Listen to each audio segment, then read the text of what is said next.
Hello, and welcome to Mindframe, where shift happens, a podcast where we sit down with people who've experienced really difficult things in their lives and we talk to them about the kind of incremental shifts or serendipitous moments that they've experienced that have helped them get to the other side, to a place of hope and healing. I'm your host, Bobby Solomon, and I'm not a mental health professional. However, I have experienced quite a bit of mental health struggle, and I have a lot of mental health issues in my family. This podcast is not meant to be a substitute for professional help, but merely a place where people can come and listen to inspiring triumph of the spirit stories. So please, if you are struggling, get that help. That help is out there. And at the end of the episode, we have numbers that you can reach out to. All our episodes are recorded via Zoom, so please excuse any audio issues. Today, we're speaking with Jono, who was misdiagnosed for much of his life and then was diagnosed correctly by a persistent intern. And there's been so many kind of ins and outs and twists, and I'm really excited to speak to you today, and I'm very thankful that you've decided to come on the podcast and share your story. So welcome. Bobby, thanks very much. I would classify my life sometimes as interesting rather than anything else. Also, I would say that I have been on a seesaw at times, and sometimes there was nobody at the other end to bounce me back up again. So, you know, it's always nice when you find people in your life who will help you balance things out or play on a seesaw with you. Yeah, or sometimes you have a person jump off the seesaw and then you come crashing down. Absolutely. Without telling you, of course. Yeah. So can you tell me a little bit about yourself right now in terms of like where you're at and what you're doing and anything that you feel kind of pertinent? Yeah, absolutely. So let's start off with the obvious open declaration. I am a long-term conditions patient, somebody with a condition that was from birth. I have cystic fibrosis. Now, I do not look, if you were to, I know this is a podcast, but if you were to look at me as many doctors did, you would not look at me and immediately go, oh, thin, malnourished, bad lungs. You would definitely not see me as fitting the normal vision for somebody with cystic fibrosis. I am a big bloke, and I can eat for England. Domino's, the pizza company, do that too for Tuesday. I can eat 4 for Tuesday with no problem at all. So you can get the impression I'm not exactly a small person. And so where are you working now? What are you doing? Are you married? Give us a little current stuff. Okay, so let's go for the family stuff first. I am married for the second time to a wonderful young lady called Leanne, and she has the great privilege of being a nurse. And before anyone thinks, oh, they met on a ward, no, actually, she works in female surgery. So we didn't meet on a ward because there's one thing I wouldn't be in. It would be a female surgical ward. Although some people have called me a big girl's blouse at times, that's not the one that gets you through. And she has a wonderful daughter, which I now, of course, call my own daughter. But she doesn't like it because occasionally I call her my bog off, which in England, when you go shopping, stands for buy one, get one free. And I really did. I bought Leanne and got Lauren absolutely free. So I consider myself a very lucky man because somebody with cystic fibrosis actually can't have, as a man, can't have children naturally. And I never went down the adoption route or other things. So, when I got my buy one, get one free, it was actually a great joy and a real privilege and pleasure to have a young person in my life. And then work stuff. Now, sometimes you get booed or hissed at different things for this. I work for an organisation in the UK called NHS England. It oversees and looks after the NHS as a whole across the whole of England within the UK. What's NHS? NHIS? So NHSE is National Health Service England. And so the NHS is a beloved organisation in the UK. It's a health service free at the point of access for everybody. who is born in the UK. And yeah, no charges for walking into a hospital and having anything done whatsoever, which is absolutely amazing. It's all paid through taxation. So it is loved. And we are sometimes seen as the organisation that is the heavy overseer, the people who hold the money.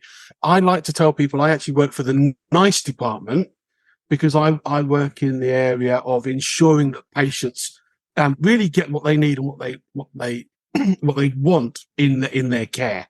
And that's why it's called personalised care. We want to get our care down to the absolute best for each individual in the NHS in England. Great. You're giving back, you're being part of the healing solution, which is fantastic. Yeah. Although we can get into the depths of the story, but to be honest, I was never expected to do any of this. From a very early age, I remember sitting when I was in hospital outside an office where my parents had been taken in to have the conversation with the doctors, because you don't always get involved as a kid in some of the bigger decisions.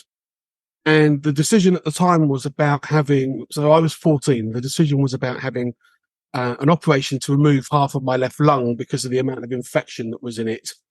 And they were basically having a conversation that went something along the lines of, you do realise that if we don't do this operation, he's likely to die sometime within a year. But even if we do the operation, if everything goes well, we probably think he's got to get to maybe 21 to 25. And then that would be life expectancy at that time. And you heard that? You heard that conversation? Yeah, I'm a bit of a sneaky person when it comes to that sort of stuff. I knew the parents would be drawn off to have a conversation, and I used to sneak off a couple of seconds behind them, watch which office they'd gone in, sit behind the door. I don't know if you've got them in American hospitals, but they've got these lovely, very thin walls that anything can be heard through. And in some places, you have the conversation behind what we call the blue curtain, because nearly all of them now are blue curtains by a bed. And I don't know what it is, but some clinicians don't understand that that's not soundproof. So they speak with loud voices and they tell people all the things that are going to go wrong with them. And then everybody else in this vicinity hears. Well, I used to sneak along and sit outside the walls and listen to what was being said about me, because it wasn't ever said to me when I was a child. So tell me, that moment, okay? Not a lot of people can identify with that moment. Yeah. So people who are listening, what did you feel like? Can you process that at that moment? Or is it just like, this is real, it's not real? Yeah, I guess there's an element of, I've known this is coming for a while, because I'm spending an awful lot of time in hospital. So as a teenager, I actually spent just over 2 years in hospital, solid. And that time I got to know loads of friends who were patients, got to know a few medical staff who were very friendly. And you start to see in other people what you're expecting to happen to you, because they're further along a journey in health than you are. I think the saddest thing for me was, as a teenager in the National Heart and Lung Hospital in the UK, seeing really good friends who had got to know over a couple of years passing away. Oh. And there was a group of 8 of us in the Brompton that we were really close and tight. At this moment in time, I'm the only one left. And in fact, I was the only one left at the age of 25. So by the time I'm 25, my 7 closest friends of a group of 8 of us had all passed away. And at that time, all of those from cystic fibrosis. So you sort of see these things happening to other people. You know these things are going to come. You understand it. You have maybe a few close calls. So I've had 2 cardiac arrests and 2 respiratory arrests, different times throughout my life. So it's not far away from something majorly going wrong if something goes wrong. Mm-hmm. So can you process that at the age of 14? Yes, but probably not with the same logic you would now. Now I'm really privileged to be alive with CF at the age I am. So, for clarity, I am now the second oldest person with CF in the region of the UK that I live in. I am now 52. The oldest person who is a friend of mine from online, because as CF patients, after the 80s MRSA, or you guys call it MRSA, infections that went around, CF patients were separated, and you can't actually congregate together anymore. We can't meet with each other because of the infection risk of cross infection. So we know, we've never met, but she is 53. There's about a 6-month-ish difference between us, and we have an ongoing joke between us of I keep asking her, would she please pass away so that I can say I am the oldest? And she keeps saying, no, I'm going to be the oldest until you've gone. And then I've got somebody else after that I can match up against. So we crack jokes about these things quite a lot. Well, listen, it's beautiful. I want to get back more into like what you felt as a 14-year-old. So I just, or 12. Anyway, I guess at that moment that you heard that information, and from what I'm gathering, you understood that that was a possibility prior to that. But then when it was like concretized, when you actually heard it, I just want to know not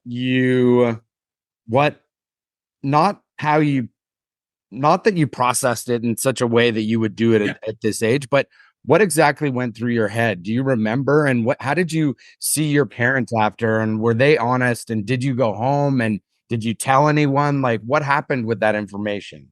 Yeah, so I had so did I go home? No, because I had to have that operation in order to get well enough to go home. So it took a while after that to all happen. With that information, I had this close group of friends. Like I say, we always used to sit and openly chat. We used to order pizza into the hospital and just have a conversation about anything that was going on. We supported each other. Admittedly, I had two elements of going through my head. One, because at that time I had already committed to being a Christian. I had some certainty and knowledge of, oh, great, I get to see God earlier. And that was quite interesting as a thought. Mm-hmm. But the other process was actually, I'm having already gone through seeing one friend pass away and how the group handled it. I was more processing, oh gosh, I might be the second or third person in this group who goes. And I saw how badly some of the group handled Greg's passing, and I saw how others had to support each other and come up. So I was almost feeling slightly guilty that I wouldn't be there for them. And then you think about that for your parents as well. Not that I have the greatest of relationships, but I thought at that time, you know what, I'm going to miss my parents. I'm going to miss cousins and miss things that other people go through, you know. Never going to fall in love was one of the things that came to mind, because at that stage I hadn't ever had a relationship that I would acknowledge was falling in love. Maybe some occasional puppy love or stupidity, but not actually having those feelings that really meant you really knew that you were in love. So there were things like that went through my head, and so it was part sad, part guilt. So did you think at that moment, was that because you mentioned you have two things, which is number one, okay, I'm Christian and I know that this lies ahead if I pass away, but I know also that me passing away is going to leave other people devastated or really, in a lot of pain. Yeah. And I'm going to miss a lot of things that I could look forward to. Do you feel like you had a pull at that moment to say, I'm going to beat this and this isn't going to take me down? Or were you resolved to the fact that by 21 you were gone? I was never resolved to the fact that 21 I was gone. I was always saying, well, hold on a minute. There's an awful lot more for me to do here. I'd already started in church, evangelizing and doing things within my own church life that I felt would lead me to something different. And yet, I also didn't want to preempt all of that. But no, I always thought it was for me sort of to put two fingers up to it and go, hey, yeah, if you tell me I'm going to die at 21, I'm not going to die at 21. Interestingly, I had that conversation several times. So I had it at 16, 21, 25, and 30. And at 30, the docs literally said to me, who had known me for a long time, we're not even going to guess anymore. Just go out there and do what you want, because if we tell you something, you're just going to smash it anyway. So we're not even going to give you that anymore. The conversations I now have with them are more about if something majorly goes wrong quickly, what I might like to do about it, rather than thinking, oh, I've got another 5 years or I've got another 10 years. So why do you think you are that way? So listen, I think I'm just ultra positive. I think that is partly faith related, because I have something to live for in that sense. But I also think it's, I've seen real good in people. And you said a minute ago about giving back, in the fact that I do my job and I give back. Well, actually, for 30 years, I gave back by being a volunteer to the NHS rather than an employee, mainly because all the clinicians around me said, you know what, if you go out to work, you're going to make yourself much more ill. You're going to spend more time in hospital. You really shouldn't do it. The UK is a wonderful place to live if you're from the UK, because they have benefits that support you properly. It's not, they actually do look after people who are unwell in this country. And I was almost sitting pretty for a long time, in the sense of I was financially stable through the benefit system, looked after by the health system, in a social home, which meant my rent was paid for because of my health condition. And I could have lived like that forever, but actually it never felt right to just sit and do nothing. So always I was looking for opportunities to give back to the community, either working through church, working through social groups, working through charitable groups that I did. So I did things like looking after a hospital radio station. I did things like doing soup run with the Salvation Army, looking after food banks for different churches. And then I went on and did things in social housing and supported one of the largest social housing groups by being a board member on their oversight committee. So all the way through my life, I wanted to do something for others because I saw the good in other people and saw how people were to each other in the most positive of ways. So then to me, that seems like a purpose. And I've spoken to a lot of people who have gone through a lot of different trauma slash both emotional and physical and mental. And one of the things that comes up, and it also comes up with, man's search for meaning, that you have to find purpose if you want to get through something. Do you feel like that's true with you in terms of staying alive and being who you are? Yeah. I mean, so for me, my purposes in life are, in a way, to prove everybody else wrong around health conditions. Just keep going and keep doing. But also, so I wouldn't classify myself as a Bible basher. I try and live life to the full in the best way within a faith that I can, and allow other people to ask me questions as to why on earth you can be so happy when you've been dead so many times. And that's the purpose. It's to live a life that's so meaningful that other people get curious, and then you can have those conversations with people. And so, yeah, I do have purpose. I have purpose in life of wanting to give in a way that's kind, because I've received so much kindness. I want to do things in a way that's positive because I've received so much positivity. And I think we do swing off of each other in the sense of what you receive, you give, and what you give, you receive. And I couldn't agree with you more. I think also you have to be receptive to it, right? There's like a mind frame that you have some people have when they experience this trauma, they shut down and it becomes, why me? What did I do to deserve this? Why can't I be like anyone else? And it's really, there's nothing wrong with that. That's a natural reaction. Your whole life has changed in a second, in a minute, in an hour. But to have the attitude where you're just thinking inward, to me, just feels like really detrimental to your overall healing or satisfaction in life. Can you speak to that a bit?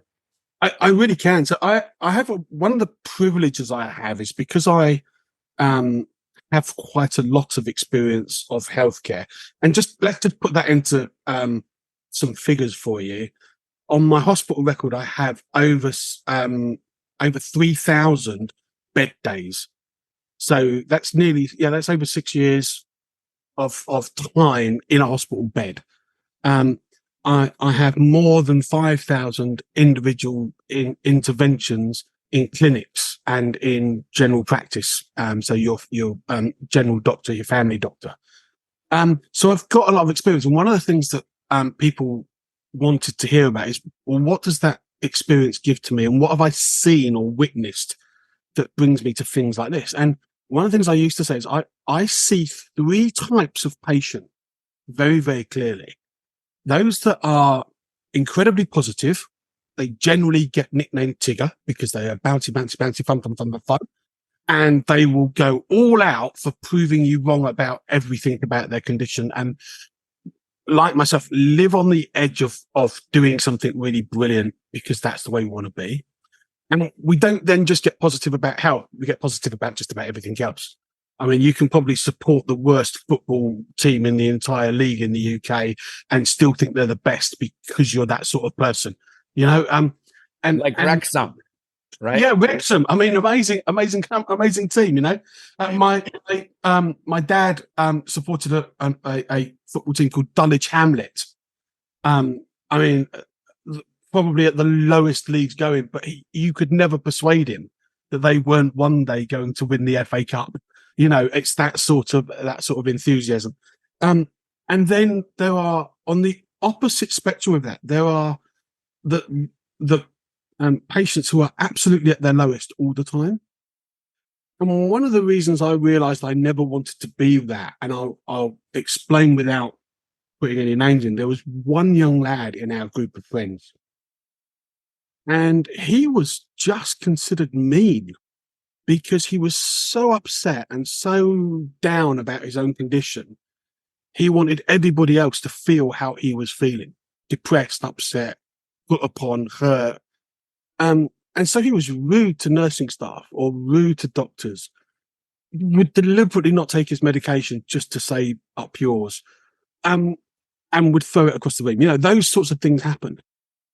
He was one of the youngest in our group to pass away as fast as we'd almost brought him into the group to try and make a friend and ring him up, because of the attitude. And seriously, it was obvious that was what was going to happen because of how his behavior was to other people. And then there were people who ping pong, and they ping pong between being Tigger and the donkey from Winnie the Pooh.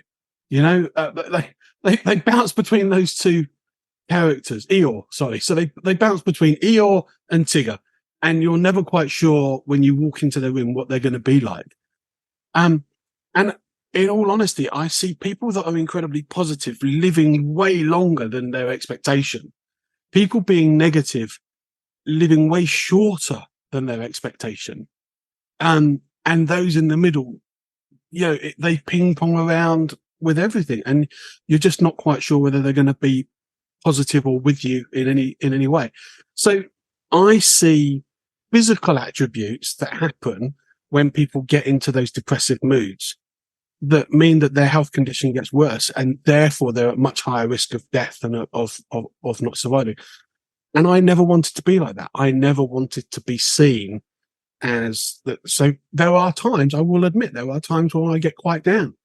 There are times when I have memories of really close friends, people that I have loved, who have passed away, and I just want to inwardly suck for a little bit. But actually, you very quickly find yourself going, no, you promised not to do that. Let's click on and let's move on with life. Because actually, if you're not moving on with life, life stayed still and suddenly you're dead, you know. So those are the elements, or those are the three things I see as almost types of archetypal types of people when it comes to health conditions. You know, it's really it's amazing because you saw that, and we hear it from a lot of self-help / psychology professors talking about how your attitude, you know, really affects your life. You look at like The Secret, you know, people can kind of make fun of a lot of that stuff, but here's a moment where I'm talking to a real person who has witnessed people live and die throughout their lives, and throughout your life, sorry. And you've just noticed their attitudes, and there's nothing in it for you to lie to an audience. You're not selling a book. You're not selling anything. You're just like, I've just noticed this. So you guys who are listening, you can listen to it. Maybe it'll work for you. Maybe it won't. I don't really care. I'm just telling you what's worked for me. And I find that so powerful. And I think a bit of apologetics comes in here. I mean, I would be saying, if you are happy to sit and wallow in that sadness that unfortunately leads you to a shortened life, you're really not benefiting those around you. And so people will, as I saw, people responded to that also negatively. So they receive negatively, they give negatively. That then makes that person even more depressed, and you know, the cyclical downward spiral goes. But the opposite goes like this: if I choose to be positive, it matters not whether I actually influence anybody else or not, because actually the choice of being positive is supportive and good for me as an individual. And the subsidiary benefit is that actually other people quite like you, and other people get on with you and respond to you in that way. I'm not looking for that, but it's just a byproduct of being a positive, decent person who treats people how you wish to be treated. Right. So the opposite occurs. So then how do you explain in your group of people why someone chooses to have, or whatever, falls into your perspective versus so Tigger versus ping pong versus Eeyore? So yeah, you've got to look at nature, nurture, the upbringing, who they are as an individual. You've also got to look at resilience and whether or not people are open to having tools of resilience around them, things that they hold dear. And also, I think whether or not they're willing to listen. One thing I found about this particular young person was no matter who gave them the advice about maybe it's time to be a little bit kinder, did not wish to listen. Mm-hmm. I saw it in another person who changed their way of working, their way of thinking, because actually they sat back, heard what was being said, listened to some advice, and then went, do you know what? Yes, I can change. And it is a determination to be positive and to change. That's the thing that triggers most people. But there are lots of things that impact on people who will just cycle the negative. And the sad thing is, some of those things won't be broken simply because they're not open to even hearing that they're acting in a particular way. And if you, so two questions. Number one, the person who you saw change perspective. Yeah. Do you know exactly, like, did you see the moment when that person changed, or was it a gradual thing? How did that work? And then how did that affect their longevity? Yeah. So, the person that I was talking about, I wasn't part of the actual conversation where that change happened, but it was described to us as you could see the light come on. They got up, they were in conversation about things that were going on, and it was literally there you go. It's, oh my God, I've seen that. yeah, you're right. Let's think now about, and they were open and willing to think about how they could change and what they would change. Did it improve their longevity? I believe so. Equally, they did pass away, but I believe not as fast as they would have done had they gone the opposite direction. Mm-hmm. And so, and yeah, people came around them and supported and were really positive about helping them to do some great things in life. So yeah, I think they had a great, I think they had a great outcome because they decided to make a change. And then do you remember the conversation, what it was in the moment that they heard that actually resonated with them that caused it, or is The conversation that was had was between three people who are very close to me or were very close to me. And it was basically somebody going, look, pull yourself up by your bootstraps here, because actually people are just going to ignore you and not like you for who you are currently. But you could actually see the benefit if you changed and people would start to like you. This particular person had asked the question, why is it people aren't coming to my room anymore to say hello? Mhm. That He is, got a straight answer. yeah. People decided to pull away because of the attitude, and therefore when people did go and they asked the question, they got a straight answer because you're being an idiot and you're doing X in life. Well, so that's twofold to me. In its, this whole project is about kind of hope, right? And it's about the idea that every day is a possibility to change your perception or perspective of your current situation, which will lead you to a more peaceful place. So more peaceful, I want to say, could be happy, could be just not feeling so negative. Like, it doesn't have to be defined as anything other than you are in a better place than you were the day before. So to me, this person got to a point because people weren't coming to their room, rather than saying in their head, no one likes me, this is just the way it is, I'm going to just die like this alone because I have this disease. They got vulnerable and asked the people around them. And one of the things that we want to talk about in this is that if you don't talk about your situation, if you have no one to open up to and to really be vulnerable, there's a less chance that you're going to actually be able to get through whatever it is you're going through. Yeah, And so, it really doesn't make any difference to me that every single area of turnaround or success in my life has actually been associated with another person and not myself. Myself, in a way of being open to having challenge or open to asking questions. But I would say every step change in the way I am has been down to another human being taking the time to interact with me and either challenge a behavior or ask a question or seek something that made me go, okay, I can see what I need to do now. And I think we don't, as human beings, we are never supposed to be alone. We are a community of people that allows challenge to each other. Often in our church, we talk about steel sharpening steel. We have to rub up against each other. In any community, we have to get close to each other and be willing to rub the rough edges off if right. we really see the best of people. And that's like talking about being vulnerable, but also honest. So Yeah, when someone comes to you and asks you a question, if you say, oh, I don't know, maybe, no one's home today or whatever it is, whatever excuse they have, they're not doing a service to the other person. And yes, it may be uncomfortable. And yes, it might be hard. And I'm not suggesting that anyone go to someone and tear them down when they're in a vulnerable spot, but it is possible to be honest and also not heavy-handed, and also guide someone to a place where they can actually get help from a professional. it's honesty with kindness attached.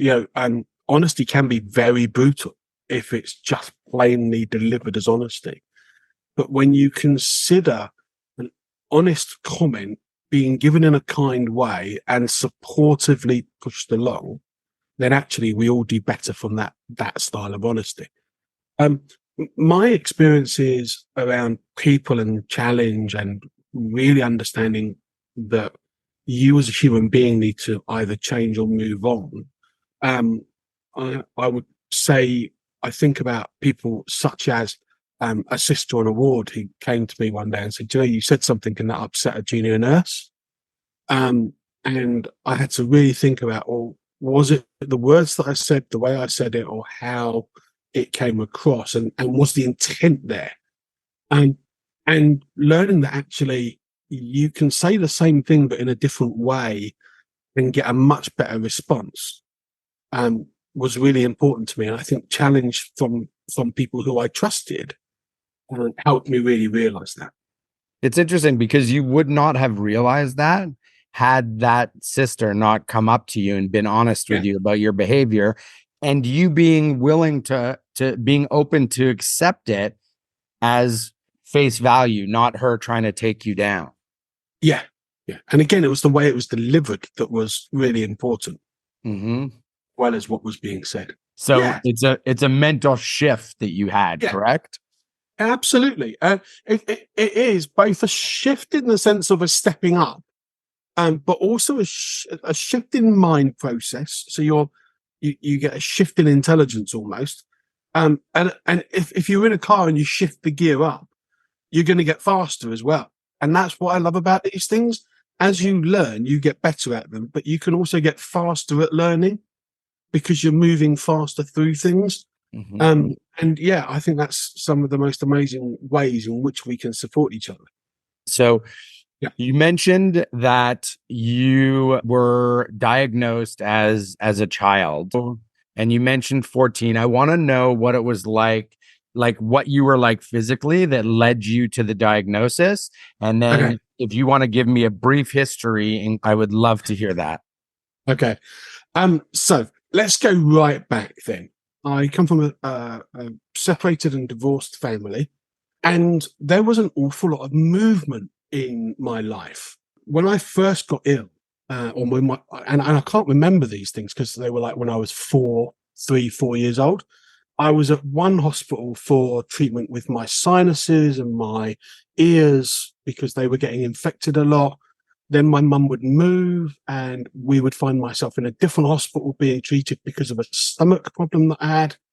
And then they would move again and I was being treated at a different hospital because of respiratory infection and asthma symptoms.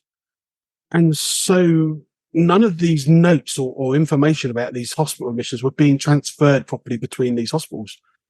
So when I eventually ended up in one of the largest hospitals in London, King's College Hospital, having been sent there by a GP who was just confused by how somebody so young could have such poor lung function, they sent me to King's, who did a chest x-ray and saw something there that really shouldn't be there. And in conversation with my parents at the time, the story that was given to King's was I had whooping cough as a baby, and that was very young, and that had led to things like hearing problems and having asthma. But none of the information about sinuses or about chest infections or about stomach disorders was transferred. It was just they were only interested in what was going on this x-ray, so they asked questions specific to that. And so I was diagnosed with a condition called bronchiectasis. Now, bronchiectasis is normally seen in much older people who've smoked a lot, people who've had lung damage because of carcinogenics or other issues in the air.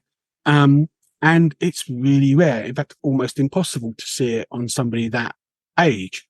And yet I had very widespread bronchiectasis. The description of that is scarring of the lung tissue that shrinks the lung capacity and stops you from breathing as well. And you end up with mucus in your lungs because you're infected because of the scarring and because of the way that your lungs don't operate as well. And so they did loads of tests, and decided that what I had was bronchiectasis. It was challenged a couple of times around cystic fibrosis because of the severity of the lung condition, but all the time they came back to, well, look, he's atypical because he looks well nourished, looks thin. And there was one test for cystic fibrosis in the 80s, and it was something called the sweat test. And they basically put an electrode on you and you sweat into a pad, and then they measure the amount of salt on that pad. And if you were over 40 millimoles of salt, you were definitely CF. If you were under 35, you were definitely not. All of my results every single time came smack bang in the middle at about 37 or 38. So they couldn't definitely diagnose one way and they couldn't definitely diagnose the other. But the assumption was you're a big bloke, you're obviously not malnourished, which would be the secondary symptom of CF. So we're just going to say you've definitely got bronchiectasis because we can prove that. We can't prove the other. So for some 20 years, it's not cystic fibrosis. Even if you did have cystic fibrosis, the treatments are very similar. We wouldn't do anything majorly different. So we don't really care whether you have or not. We really only think you've got bronchiectasis. So sorry to interrupt, but so how much of the time there, I know you gave like hours. Yeah. So how much a week were you in the hospital? How many hours a week? Okay. So I would be in the hospital at least once a week for differing appointments, either physio or consultant or others, because I was quite serious.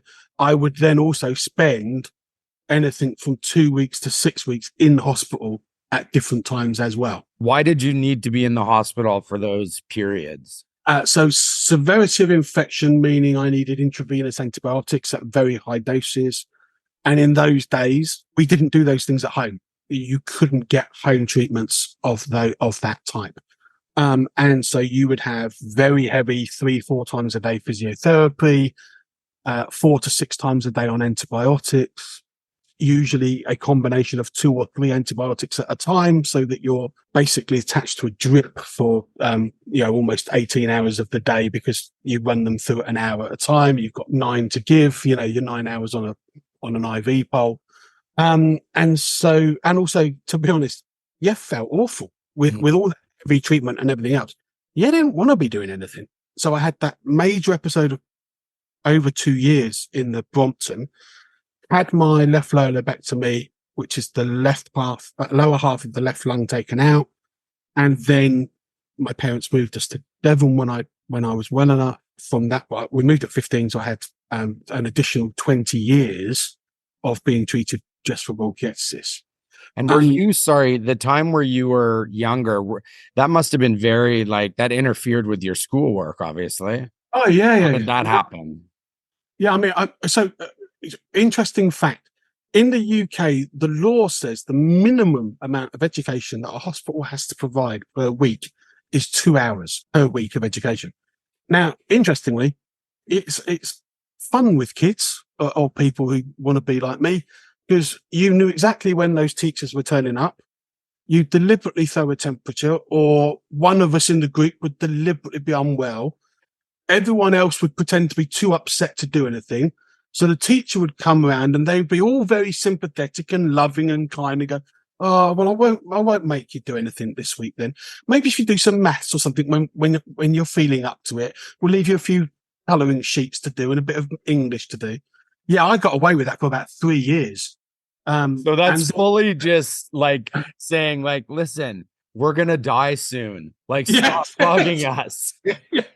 And utterly was as well. Yeah. Also, if you got on the wrong side of us, you got the wrath as well, because we knew where the store cupboards were and we knew how to fill up 50ml syringes with tar and bathing salts, which is a treatment for people with skin conditions.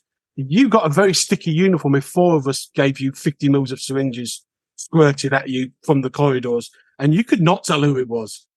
We had great fun. I'm sorry, but these things do happen when youngsters get their way.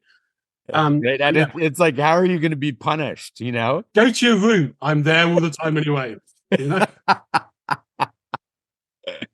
We won't bring you your dinner. Hooray, it's hospital food. We don't want it. It's actually, Yeah, you got to imagine the way we are as youngsters at that time as well. Totally. Did I regret that eventually? Yes. Um, but the other side of that is I'm grateful it hasn't held me back. But I know for some people doing that stuff did hold them back in the things that they wanted to do. I ended up because of being well enough eventually going out of hospital. I went to a school that was a special educational placement for people with disabilities. You said you regretted that and I'm assuming you were just saying, well, it held you back from education or helped some people back from education. But yeah, let's be honest, like to me, the first thing that comes up, like the amount of laughter and joy that must have given you, like that's more valuable to me than a few hours of school. So no, absolutely. I think the regret is, we're talking a bit about what I do for job now. Mm-hmm. And also I was held back, why a lot of that was held back. But it's in the job I do, I'm often with very highly qualified people. And sometimes, they're wondering what's on your paperwork. Right. And so it's not actually that I regret not doing it. I regret the fact that I can't just hold up a bit of paper sometimes and go la da la da da. And often when I'm in some meetings, you'll get people. I go to meetings with Lord such and such, and often I crack the joke. Yes, my name's Jono Broad. The letters and numbers after my name are in fact my hospital number. And that's about all I've got after it.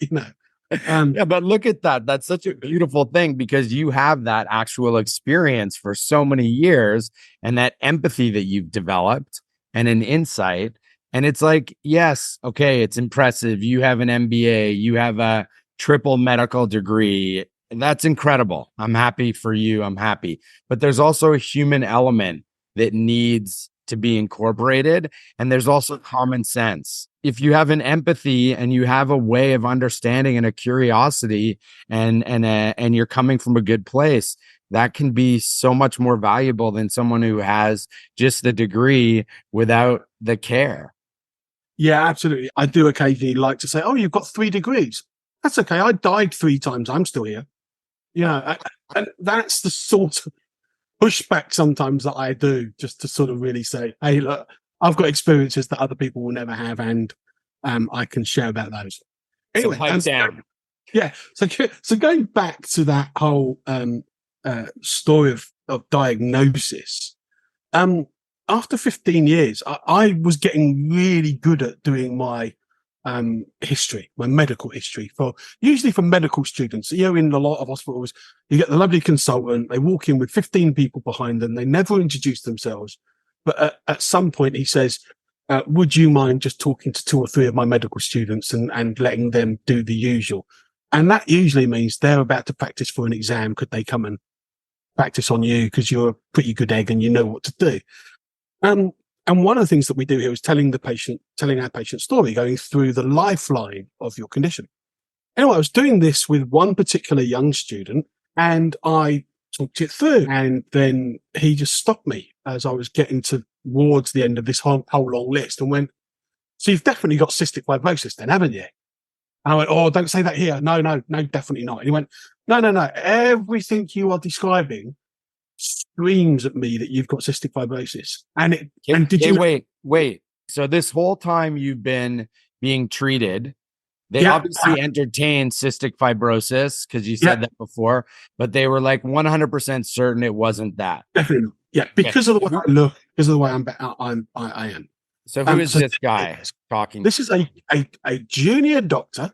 So somebody who is in this case, it's somebody who was less than 6 months out of medical school and was in their very first placement in a hospital.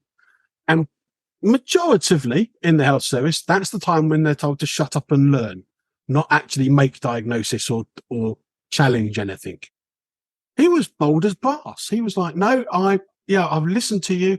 I've not long been at a cystic fibrosis clinic in my training, and you are screaming all the symptoms at me that should be cystic fibrosis. And I said, well, what about the fact that I'm bigger than normal? And he went, yeah, actually, more recently, there's been acknowledgement that there are people who are not standard or atypical in the way they look or in the way that they digest, because actually there's been more discovery of different genomes that create cystic fibrosis. You have to have two genes that are faulty, one handed down from your mother, one handed down from your father.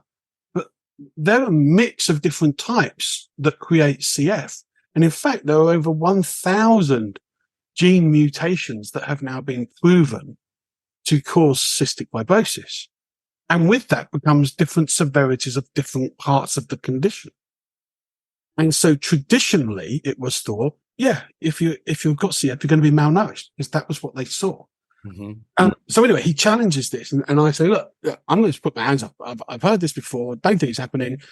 But by all means, have a conversation with the boss man, you know? And he literally says, right, no problems, I'm going to do it. He leaves his notepad on the side and literally walks out and goes down the corridor. And he comes back a little bit later and he says, well, I've been told that there's absolutely no chance, but can we just go through it again? And he went through it again and went, no, absolutely not. I'm really convinced now. You've triggered everything. I'm really sorry. I'm absolutely convinced.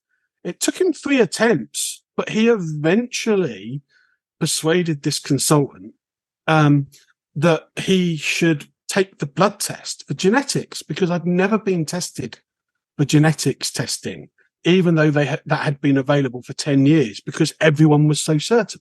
So gets this permission to do the testing. Now, the lovely part of the story is the consultant had actually said to him, if you get this wrong, you're going to buy me my best bottle of whiskey. And he had to bet off the back of it, and said, no, I am so convinced, I don't care. I'm going to get this done. So he gets permission to take the bloods. I get, whilst I was in hospital at that time, they took my bloods, nothing unusual there. I went home, thought nothing of it. It's like, yeah, that's been done. I think it was about 6 or 8 weeks later, I got a call at home. It's, again, not unusual to have a call at home from my medical team, either chasing up something, asking for a physio appointment or whatever. And basically they said, no, any chance you could pop up to the hospital this afternoon? We just want to share some results and see how you're doing. And I, again, thought nothing of that. So they said, please come up to outpatients area C. And I know exactly where that is. So I walk up, and as I walk up to the desk of the outpatients, I look above the desk looking for the consultant's name. And above all the consultants' names that are in that appointment at this time, Cystic Fibrosis Clinic. My God. And it just sort of triggers and dawns, because there's no way they are putting me there if it's not what in that case was, I was thinking, a terrible thing. So right away at that moment, did you attribute it to that blood test of that junior? Yeah, or absolutely. I attributed it to that, and I went, and that's not good, because they'd have told me it was negative in a normal clinic. Mm-hmm. Because they would have just waited for the next clinic along. I'd gone to that, and they would have said, it's negative, thanks very much. And I would have not worried. But did you know that the whole thing was going to take 6 weeks to find the results? I haven't even asked, literally, because it's, in those times, it took that long to get genetics testing done. But nowadays, you can get a genetics fingerprint done within about 48 hours with all the different variations coming on as well. Mm-hmm. So I thought, to be honest, oh shit, because the first thing that goes through my head is everybody I know with cystic fibrosis has died. So actually, maybe now I am actually closer to it. After a bit of time of thinking about it, my actual result is, thank God that it's come now and not when it did. Because actually, one of the worst parts of cystic fibrosis was when you were treated with incredibly high dose antibiotics in the mid 80s. Often what happened was the disease itself didn't kill you, but the subsequent issues killed you, i.e. you got kidney failure or liver failure because of the high dose of antibiotics that were being put through your system, and other drugs, steroids and everything else. And because I hadn't been subjected to that, I realized actually I didn't have any of the secondary issues, i.e. liver failure, kidney failure going on. So actually I thought my end result of thinking of this is actually a really positive thing, that I was not diagnosed earlier. Anyway, I sat there. That's like after though, right? That's after the fact, when I've had some time Yeah. to consider it, think it through. Yeah. Okay, so talk to me about the moment you saw that and then what happened. I see that on there. I completely get what's coming. And I think to myself, oh yeah, let's go back to the time I was 14. I know where they are. I know what room they're going to call me into. I know how thin the walls are in this place. And I go and plunk myself deliberately on the seat, not next to the door, because the door is further away than actually where I sit, back to where I know the consultant's desk is in the room. This is how well I know these sorts of setups, you know? Yeah. And I sit there and I listen really carefully to what's going on behind. And there is literally a debate in the room as to who's going to cough to this, who's going to actually go, oops, we got this wrong, and we got this wrong pretty majorly. And who's going to tell him that now we're going to need to do lots more tests, lots more physio, lots more antibiotics.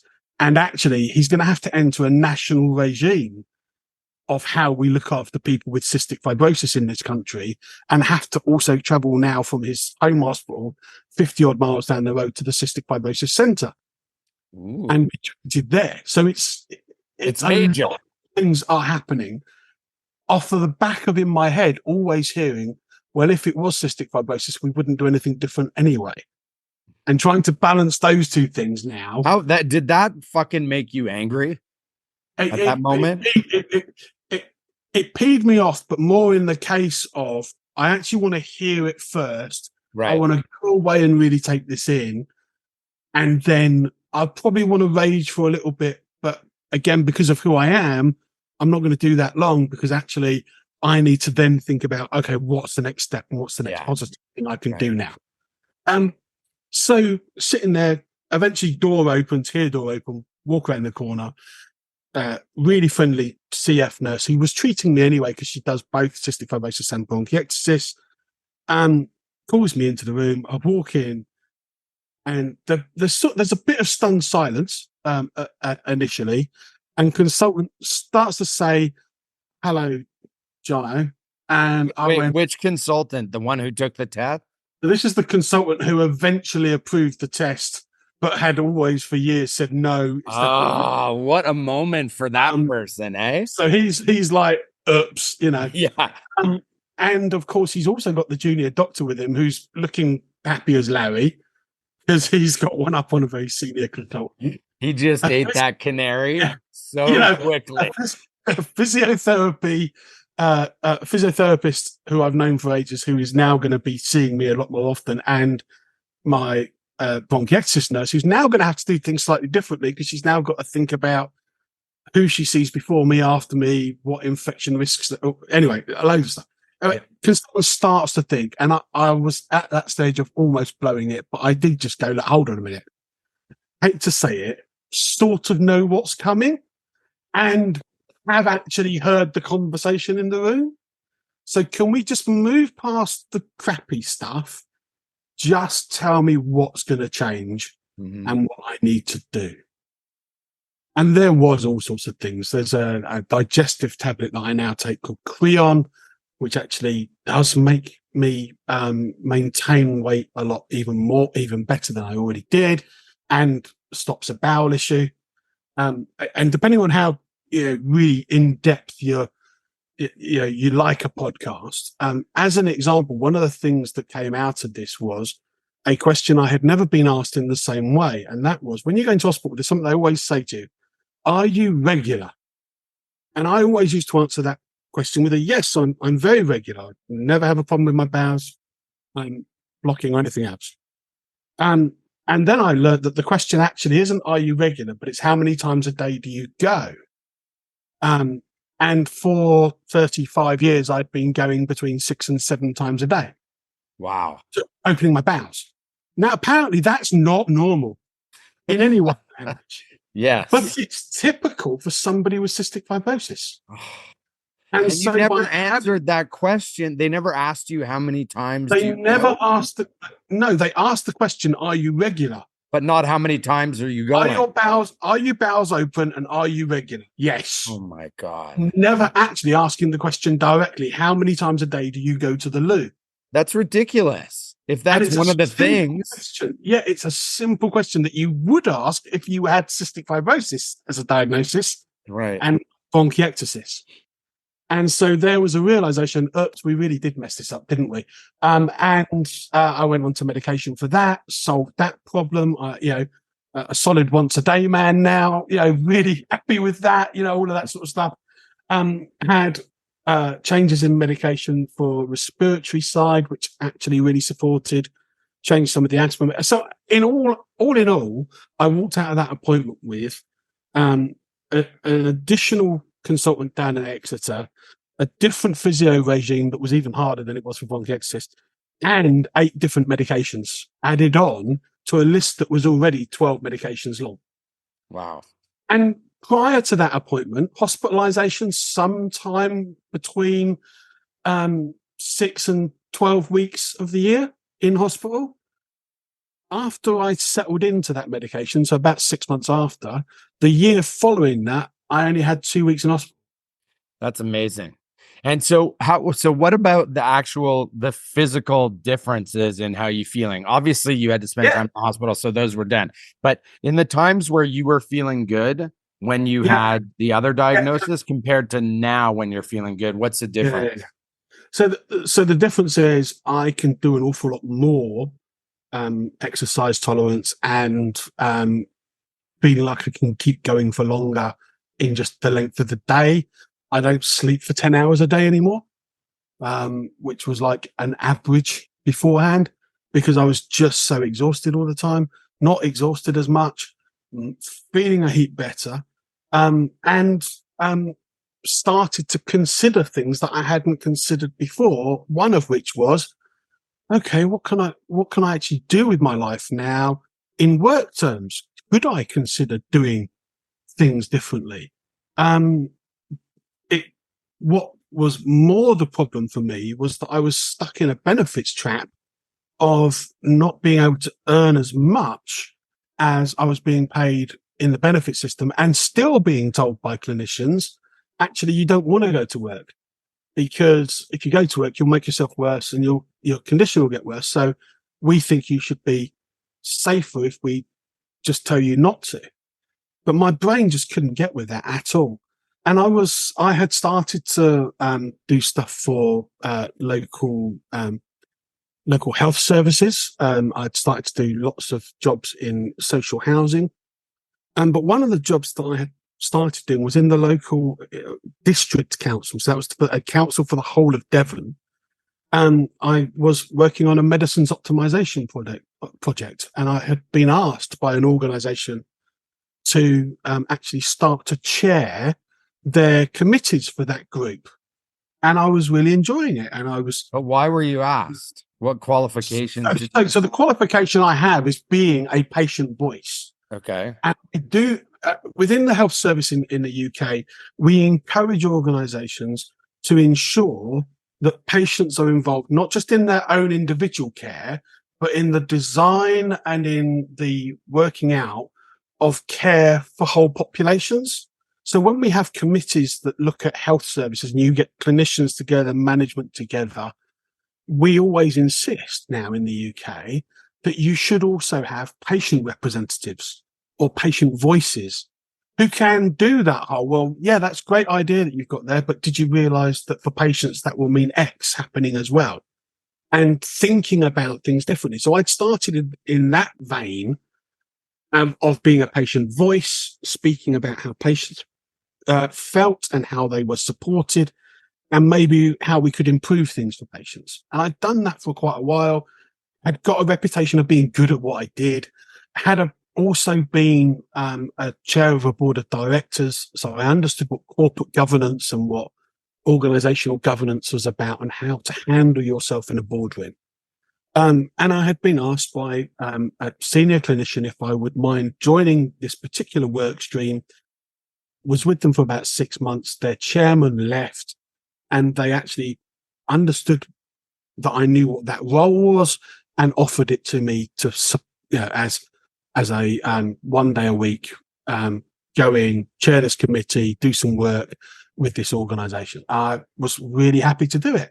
And is that volunteer at that moment? And at that moment in time, it's completely voluntary. The only thing you're getting is some petrol money to pay for you getting there and back. Mm-hmm. So you'd sort of walk away with a £5 and feel quite happy because it was the only thing you get. Yeah. And that went on for a while. And then that organisation went through an organisational change, and they had a new chief exec arrive.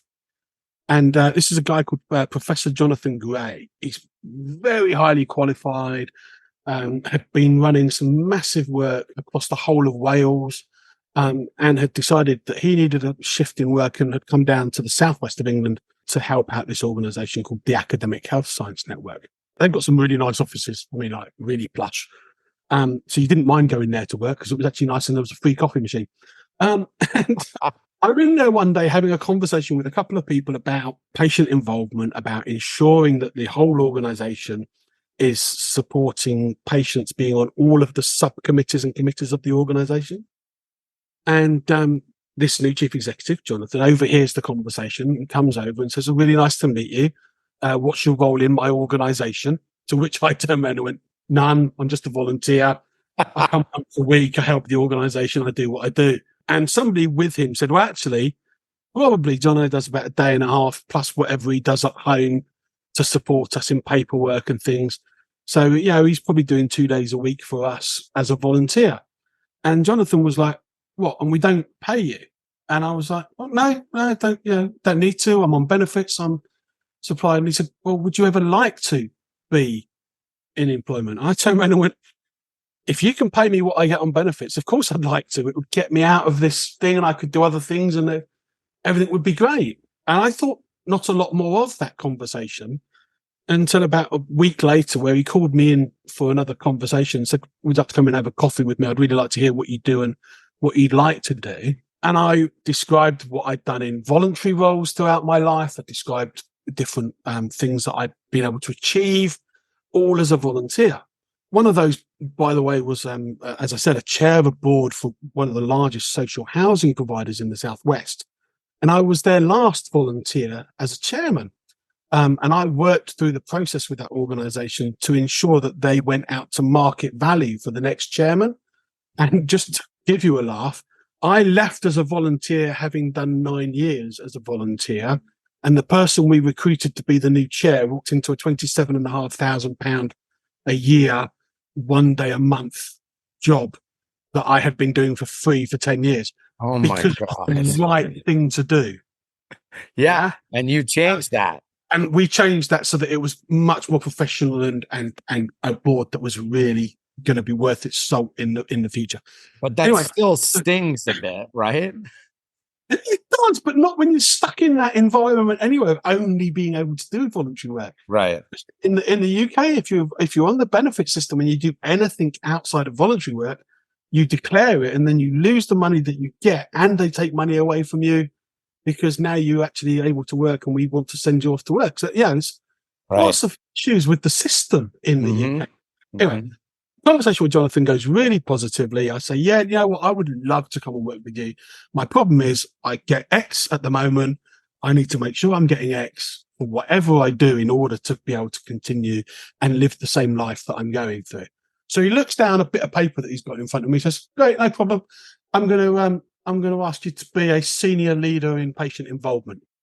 So he gives me a senior management position just to make sure I'm getting the right financial support on a 2-day-a-week contract, and I'm earning what I was getting annually through the benefit system. Wow. You believe it that he said that? Like, what was going through your mind at that moment? Well, there was so much hanging on to old stuff and thinking, "Oh, what happens if it all goes wrong?" And suddenly I am unwell, and all these things that they've told me might happen. The great thing was it did and it didn't. And when it did happen, they were really supportive and just looked after me and said, "Come back when you're well." And you know, I had a couple of weeks off in hospital thinking, "Oh God, I'm going to go back and get sacked." And no, that didn't happen. They were incredibly kind as an organisation, supportive, made sure I had everything I needed, bought me a laptop, bought me a suit to go and do office meetings and things of that nature. You know, really kind, open place. And then for the next 2 years, working with Jonathan and doing some really great stuff across the Southwest and in Wales as well, where he still had contacts, I moved from doing 2 days a week. So let's just try 3 days a week. When I got to 3 days a week, it also coincided with other changes in the organization, and I got an associate director's position. So I got a pay rise and an even better life happening for me on 3 days a week, thinking it's brilliant. Then I went and did 4 days a week. And suddenly, in my eyes, suddenly I'm rich and the world's going well and God's good and all these things are happening, which is brilliant. But without that one person, without Jonathan spotting the fact that actually he could help me to do better and being willing to take a risk on somebody that had never been employed, but was only showing potential through voluntary activity, without somebody spotting that and saying, do you know what? I can do better for that person and help them, I'd never be in that position. And if I wasn't in that position, I then wouldn't have been going and supporting NHS England, the largest oversight organisation for the whole of the NHS in the country, and now working in the whole of the Southwest region of England as a senior manager in personalised care, which is actually on pay scales above again where I was an associate director in the AHSN, Academic Health Science Network. And without all of that intervention by Jonathan, I would never be where I am today. I would never have met Jeremy, your very good friend. I wouldn't have spoken at the wonderful conference on empathy recently with Leicester University and the Stonygate organisation, Stonygate Foundation. And I would never have been introduced to the wonderful Bobby Solomon. Yeah. And so, without these interconnections and people being kind, supportive and open, that's what I meant earlier when I said every person I've interacted with who's been supported and kind helps me to step up and do more and be more and really realize my potential. My potential is only realized by other people's kindness, allowing me to do. I don't have the paper qualifications. I don't have the hours and years of working at the bottom of an organization as the paper boy and the tea boy and to work my way. I have one person who at one time spotted a potential and wanted to make life easier for me and wanted to give me an opportunity. And that led to another person, another person, another person. That's really, so we talked about what this show is and hope and serendipity is part of what hope is, right? And part of what I try to get across is you never know what's going to happen tomorrow or the next minute. And oftentimes it's like, if you're just at home doing nothing or not talking to anyone, then the chances of something happening that could change your position, very, very slim. Not to say impossible. You could get a phone call, whatever it is. But if you're out and you're talking to people and you're living and you're open and honest, there's always a chance that you're going to meet some person or some situation that's going to happen that will change your life and give you another kind of tract to go on and to give you that little bit of peace of mind, that little bit of hope that will get you to the next piece of hope, to the next piece of hope. And I look at like the story and talking to you, it's like you had so many different things that you experienced that led you to a different place, including when you were talking about being with the group of people who were condemned to death, so to speak, at the hospital and learning from them and learning how to be, which changed your perspective. And then that guy, the junior doctor who came to talk to you in his rounds, like, what if you weren't at that hospital? What if you weren't chosen to be the guy to help these, newcomers get to a better place? What if he wasn't a guy who was so meticulous? What if he took no for an answer? He went 3 times to get this thing. If that didn't happen, you would not be where you are today. If he basically took no for an answer because he was scared that the head guy would have fired him, but that guy chose to say, I believe in this. This is someone's life, and I am going to do whatever I can to make sure that I find out whether or not my hunch is true, that this guy has cystic fibrosis. And he went above and beyond to do that. He owed you nothing, but just did it out of his heart. You got diagnosed, your regime changed, your health changed. It made you be able to be out there more, and probably you had more energy to be more effective in whatever you were doing. And then you're just talking to someone, people like you, and then this guy who happens to be the chair of this organization sees something in you and wants to help you. And it's just amazing, that sequence of events that has led you to here, which you are a person who is helping so many people, which was what your purpose was at the beginning of all this. Yeah. Yeah. It really is a wonderful, virtuous circle in its entirety. I couldn't do what I'm doing without the kindness of others. Other people couldn't do what they do without me attempting my best to be kind and supportive to them.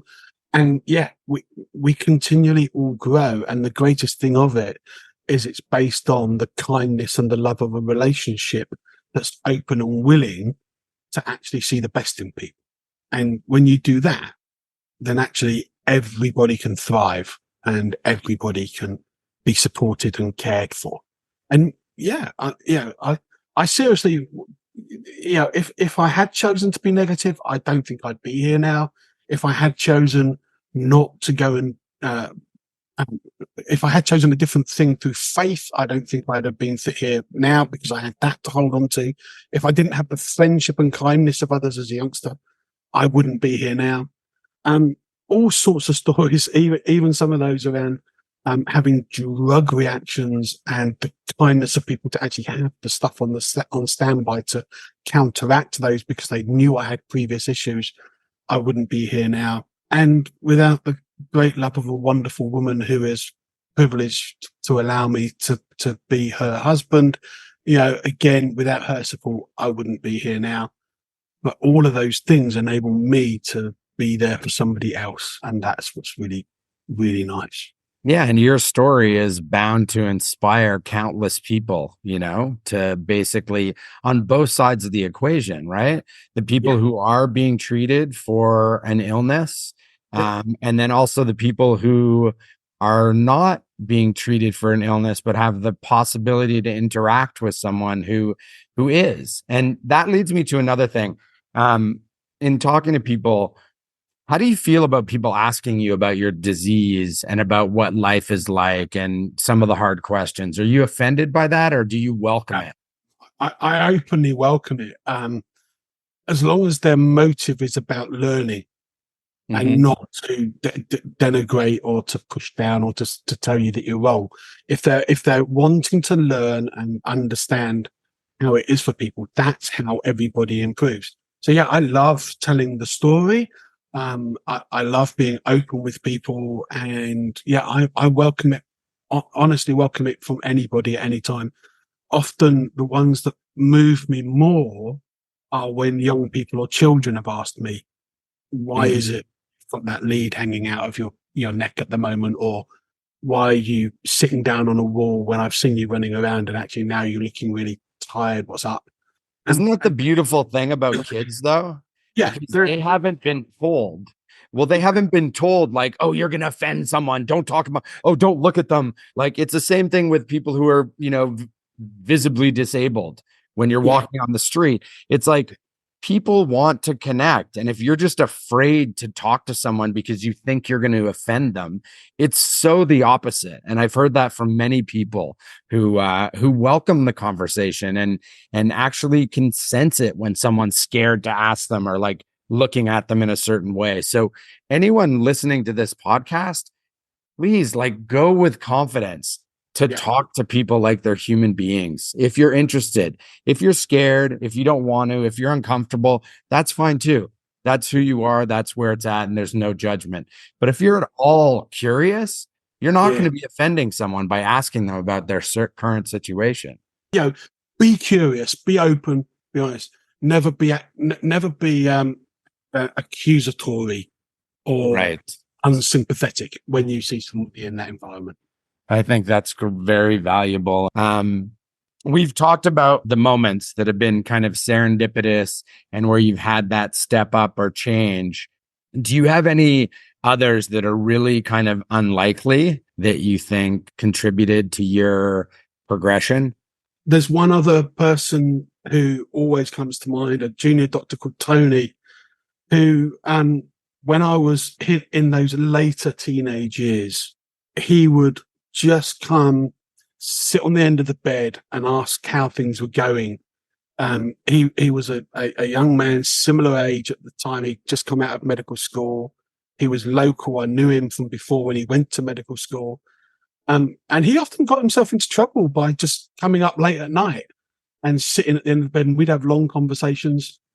He did get into trouble once for actually putting lager on my prescription chart at the end of the bed, just so that he could bring a lager into the hospital to have for himself and me. It was quite hilarious. We thought it was funny at the time. About 2 days later, when the consultant saw it, we weren't so sure it was such a good idea. But that was the sort of thing he did. He just made me feel normal, human again, not like somebody sitting in pajamas who'd been there for 6 months odd in a single room. But also, he saved my life literally by being a doctor who said, I know he's had drug allergies before. We need to have adrenaline and aminophylline and everything ready in case when you give him another new drug, it happens again. And it just so happened that on that time it did, and went into a cardiac arrest and a respiratory arrest at the same time within 30 seconds of that drug hitting my system. And if he hadn't had prepped and put those drugs on the side, I seriously would not be here. Wow.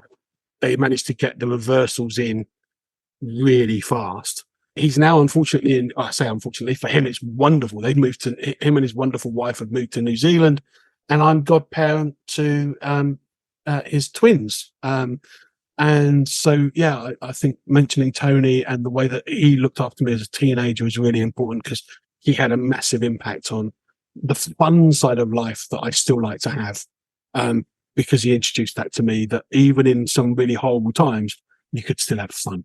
This is full circle, because it's what you said before. You can be either, depressed and down and angry about what you have, or you can look at it in a positive light. And it's not easy to look at things in a positive light, and I know that, but there is an effect on your life if you can have that positive perspective. So why not take a chance, right? Absolutely. Yeah. These two great ABBA song, but there we go. Take a chance on me. Maybe I'll play that in this moment. Okay, so now let's end this. You've been amazing. It's been a long discussion. We could probably talk for hours more. I like to end each podcast with 2 questions. Okay. So the first question is, what are you most grateful for in life? The thing I'm most grateful for are people. Positive people really make a difference to people's lives. Beautiful. And then if you knew that someone sitting on a street corner were going through some sort of despair, either emotional, they just learned they had a disease, they just encountered a breakup, whatever it is, their life is in the dumps at this moment, what word of advice would you have for them? Rather than giving advice, I'll ask a question. And the question is this: what matters to you? You're here right now in this situation, but even in that situation, what matters to you? And when they answer that question of what matters to you, my thought is, how can I help them get there? What can I do to support them in the same way that other people have supported me to get to the most important thing in their life, which is, in that instance, what matters most to them? That's amazing. I've never heard that. There is a great web space all about the what matters to me question in the NHS. And if you just Google NHS, what matters to me, you'll come up with all of the wonderful work that is being done in the UK around that question, and how we support patients in very individualized ways by learning what it is that's most important to them and what it is that they wish to be enabled to do. Thank you for imparting that wisdom on me and the audience here. It's been fantastic speaking with you. You have such a light about you and such a humor and it feels like you just know yourself so well and you're comfortable with the good, the bad, the ugly, everything. And I'm so happy for you to have come to this place, having struggled with so many things. And I know how much good you're doing for the world and for people. So just thank you so much for being on the show and being open and vulnerable and caring. And amazingly, thank you to you. Thank you for the invitation. And may I say to your audience, and it is your audience, thank you for listening. And please look out for people and be kind. And when you see them, do ask that question. Do ask what matters to them, and then try and help them find it. Because without people doing that for me, I wouldn't be in this wonderful place. And I know you'll get so much out of it. Bobby, thank you. That's amazing. Have a great rest of your evening. And I look forward to connecting in the future. Be blessed and thank you very much. All right. Take care. Take care. See you soon. Bye. Bye. Thank you so much for listening to our podcast. We hope you enjoyed it and are inspired by our guest. If you want to find out more about us, our guests, and some potentially helpful information that might speak to you at the moment, please visit our website at www.mindframeshift.com and check us out on Instagram, TikTok, Twitter, Facebook, and LinkedIn at Mind Frame Shift, all one word. If you or someone you know is in crisis, please call the Crisis Support National Suicide Prevention Lifeline at 1-800-273-8255 or text NAMI at 741-741 to connect with a trained crisis counselor to receive free 24/7 crisis support via text message, or call the NAMI Healthline at 1-800-950-NAMI. That's 6264 for free mental health information, referrals, and support. Thank you very much again for listening. And remember,